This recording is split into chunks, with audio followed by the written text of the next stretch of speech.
உலக வெப்பமயமாதல் முன்னுரை. உலக வெப்பமயமாதல் என்பது புவி வெப்பமடைதலை குறிக்கிறது.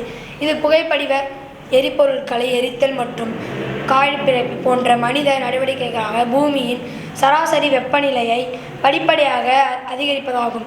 இந்த வெப்பமயமாதல் கடல் மட்ட உயர்வு, காலநிலை மாற்றம் மற்றும் நினைவு வானிலை நிகழ்வு போன்ற பல விளைவுகளை வடிவமைக்கிறது.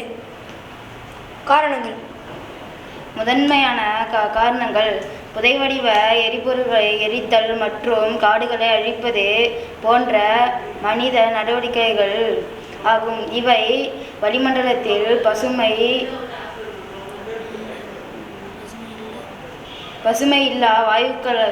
பசுமையில்லா வாயுக்களான வெளியேற்றுகின்றன.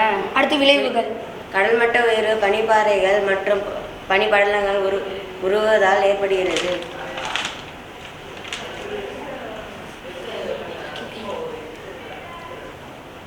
உலகளாவிய மற்றும் பிராந்திய காலநிலை முறைகளில் மாற்றத்திற்கு வழிவகுக்கிறது. தீவிர வானிலை, வெப்பாலைகள், வறட்சி மற்றும் வெள்ளம் போன்ற நிகழ்வுகளில் அதிர்வெண் மற்றும் தீவிரத்தை அதிகரிக்கிறது. அடுத்த தீர்வுகள். சூரிய சக்தி, காற்றாலை மற்றும் நீர் மின்சக்தி போன்ற புதுப்பித்தக்க எரிவாயுகள் அதிகரிக்க வேண்டும். காடுகளை அழிப்பதை தவிர்த்து அதிகமான மரங்களை நட வேண்டும். முடிவுரை. புவி வெப்பமாதல் ஆழத்தினுடன் குறித்து மக்களிடையே விழிப்புணர்வை ஏற்படுத்த வேண்டும். நன்றி.